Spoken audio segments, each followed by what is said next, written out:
জয় শ্রীকৃষ্ণ। রাধে রাধে বন্ধুরা। বন্ধুরা, রবিবার পবিত্র রথযাত্রার দিন এই একটি ফুল কোথাও দেখতে পেলে তৎক্ষণাৎ ছিঁড়ে নিন, একদম ছাড়বেন না।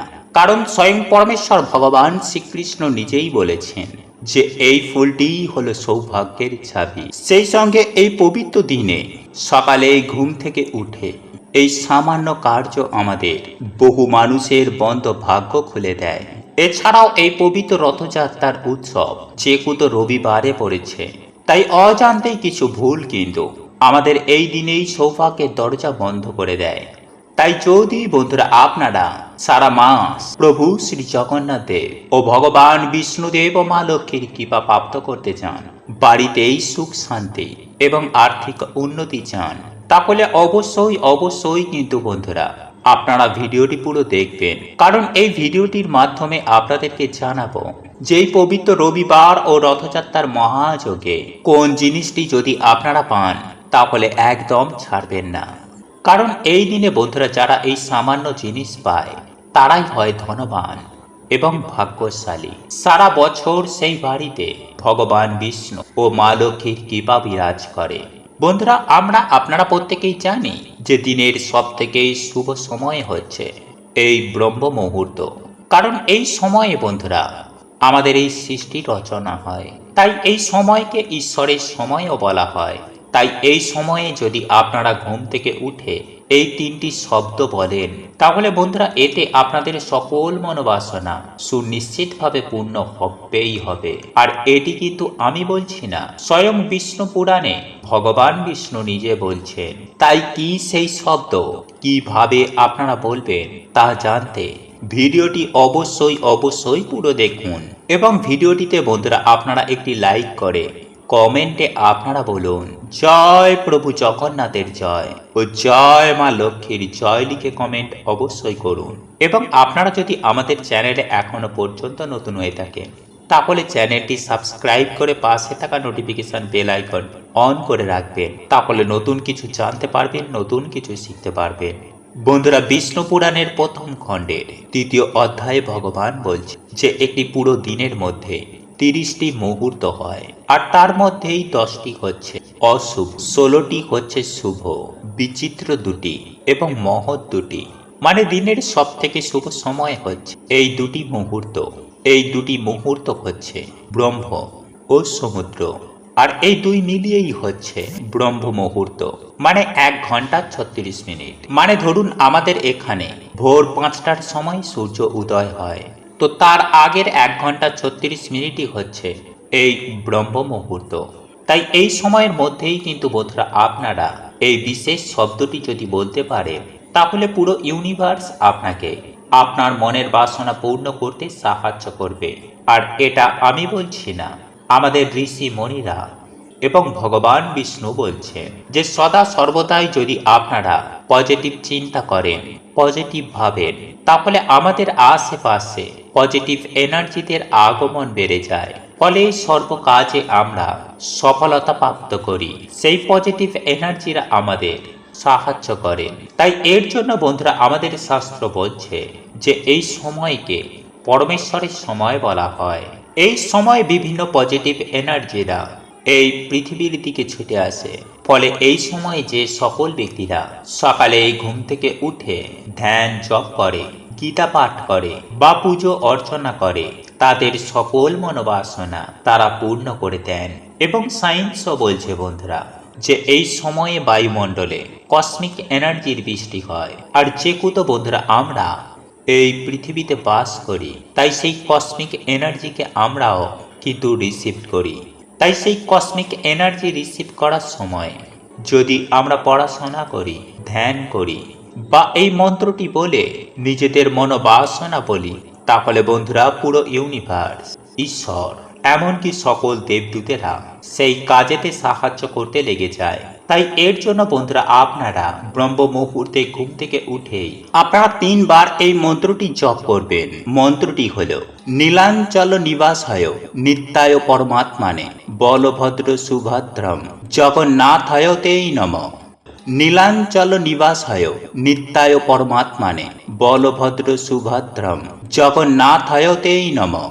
এছাড়াও হরে কৃষ্ণ মহামন্ত্র বা গায়ত্রী মন্ত্র জপ করে হাত জোড়ো করে ভগবানকে বলবেন যে হে পরমাত্মা, আপনাকে অনেক অনেক ধন্যবাদ আজকের দিনটি নতুন করে শুরু করার জন্য, আমাকে এত ভাগ্যশালী বানানোর জন্য। এবং তারপরে বন্ধুরা আপনারা আপনাদের যা মনোবাসনা মনস্কামনা রয়েছে তা পূর্ণ হয়ে গেছে তা এমন বলবেন এবং কল্পনা করবেন। যেমন ধরুন আপনার একটি ভালো চাকরি চাই বা আপনার একটি বাড়ি চাই কিংবা গাড়ি চাই, তাহলে আপনারা বলবেন যে হে পরমাত্মা, আমাকে এত ভালো একটি চাকরি দেওয়ার জন্য বা আমাকে এত ভালো একটি ঘর দেওয়ার জন্য আপনাকে অনেক অনেক ধন্যবাদ।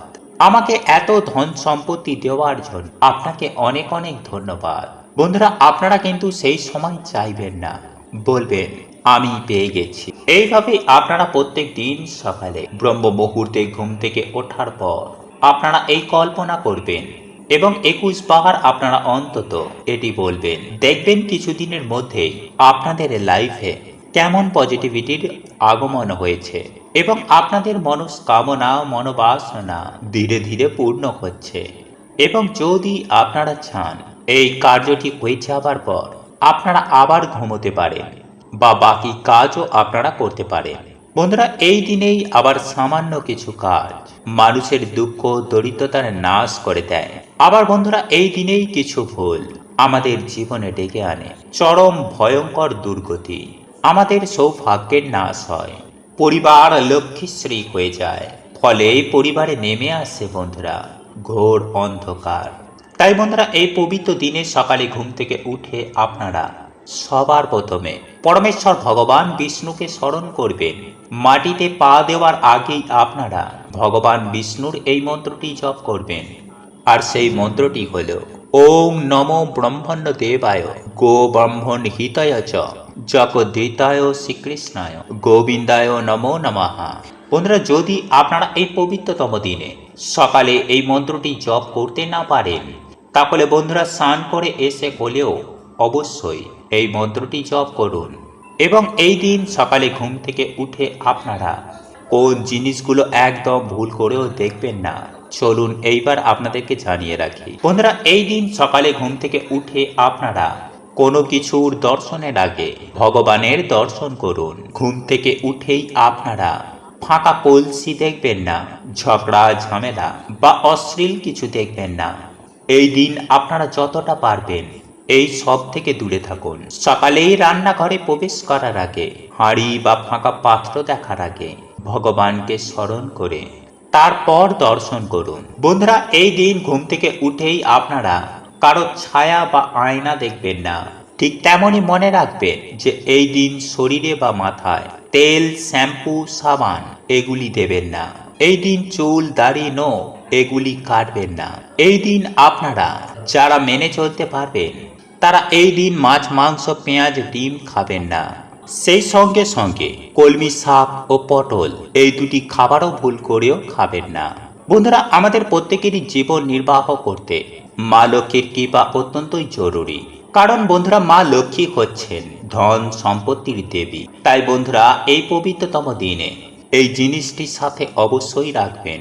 যদি আপনাদের হাতে একদমই অর্থ না থাকে বা কিছুতেই আপনাদের আর্থিক উন্নতি হচ্ছে না, সংসারে সুখ শান্তি বলতে একদমই নেই, মনের কোনো ইচ্ছা এখনো পর্যন্ত বাকি রয়েছে, তাহলে বন্ধুরা এই পবিত্রতম দিনে এই প্রক্রিয়াটি করতে কিন্তু আপনারা একদমই ভুলবেন না। কারণ বন্ধুরা এই বর্তমানে কলিযুগে অর্থ ছাড়া কেউ কারোর হয় না। বর্তমানে সমস্ত সম্পর্ক শুধু স্বার্থের ভিত্তিতেই চলছে। যার টাকা আছে তাকে সবাই সম্মান করে, আর যার টাকা নেই তাকে লোকে মানুষও ভাবে না। তাই বন্ধুরা জীবনে বাধা বিঘ্ন তো আসবে, কিন্তু সেই থেকে আমাদের কিভাবে বেরোতে হবে তা আমাদের নিজেদেরকেই খুঁজে বার করতে হবে। তাই আমাদের বিভিন্ন রকমের টোটকা বা নিয়ম পালন করতে হবে। বন্ধুরা যেই দিন ভগবান আমাদের মনের কথা সেই দিন অবশ্যই বন্ধুরা আমাদের সমস্ত ইচ্ছা পূর্ণ হবে। সেই দিন তিনি আমাদের সকল মনোবাসনা তিনি পূর্ণ করবেন। তাই বন্ধুরা আপনারা এই পবিত্র দিনে এই জিনিসটির সাথে রাখুন, তারপর আপনারা নিজেরাই দেখুন কি চমৎকারটাই না হচ্ছে। কারণ বন্ধুরা এই প্রক্রিয়াটি করতে বড় বড় বাস্তুবিদেরা বলেছেন। তাই অবশ্যই বন্ধুরা আপনারা কিন্তু ভিডিওটি পুরো দেখতে ভুলবেন না। বন্ধুরা, শাস্ত্র অনুসার যেখানে আমরা টাকা পয়সা রাখি, মানে মানি ব্যাগ বা সিন্দুকের মধ্যে আপনারা যদি এই সামান্য জিনিসটি রাখতে পারেন, তাহলে বন্ধুরা সেই বাড়িতে মা লক্ষ্মী নিজে আসেন, তাদের সকল মনোবাসনা মা তাদের পূর্ণ করে দেন। ফলে টাকা পয়সা জনিত বন্ধুরা কোনো রকমের সমস্যা সেই বাড়িতে আর থাকে না। তাই চলুন বন্ধুরা এইবার আমরা জেনে নিই যে কোন কোন জিনিস আপনারা এই দিন মানি ব্যাগ বা আপনার পার্সে রাখতে পারেন, যা আপনারা মানি ব্যাগে রাখলে 1 মাসের মধ্যেই সুফল পাবেনই পাবেন। নাম্বার 1, তুলসী মঞ্জুরি।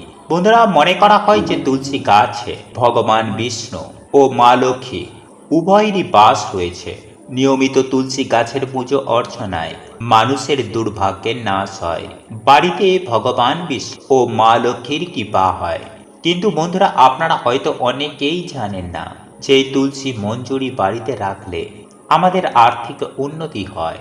এটি ভগবান বিষ্ণু ও মা লক্ষ্মীর অত্যন্তই প্রিয়।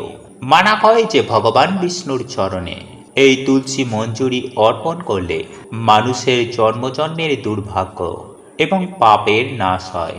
তাই বন্ধুরা, আপনারা এই পবিত্রতম দিনে ভগবান লক্ষ্মী নারায়ণের চরণে বা রাধা কৃষ্ণের চরণে এটিকে অর্পণ করে নিজের মনোবাসনা বললে তা পূর্ণ হয়ে যায়। তো বন্ধুরা, আপনারা তারপর সেই তুলসী মঞ্জুরি নিয়ে একটি লাল কাপড়ের মধ্যে বেঁধে আপনাদের মানি ব্যাগ বা যেখানে আপনারা টাকা পয়সা গয়নাগাটি রাখেন সেখানে রেখে দিন। রাখার সময় বন্ধুরা আপনারা ওং ভগবতে বাসুদেবায় নমঃ এই মন্ত্রটি পাঠ করে বাড়িতেই মা লক্ষ্মীকে স্মরণ করে বাড়িতেই মাকে আমন্ত্রণ করে যা মাকে বলতে চান তা মাকে বলবেন। নাম্বার 2, বন্ধুরা, আপনারা তুলসী মঞ্জুরির জায়গায় তুলসী গাছের শিকড়ও কিন্তু আপনারা ব্যবহার করতে পারেন। বাকি সব একই প্রক্রিয়া। বন্ধুরা, এই পবিত্রতম দিনে পারলে 11টি পদ্ম গাছের বীজ জোগাড় করবেন এবং মা লক্ষ্মীর চরণে সেগুলিকে রেখে বাড়িতে আপনারা লক্ষ্মী পাঁচালি পাঠ করে একটি আসনে বসে ওং ভগবতে বাসুদেবায় নমঃ এই মন্ত্রটি আপনারা 108 বার জপ করে আপনারা এরপর সেই জিনিসগুলিকে একটি লাল কাপড়ের মধ্যে বেঁধে যেখানে আপনারা টাকা পয়সা বা গয়নাগাটি রাখেন সেখানে সেম ভাবে রেখে দিন। এতেই বন্ধুরা সদা সর্বদাই আপনাদের বাড়িতে মা লক্ষ্মীর কৃপা থাকবে।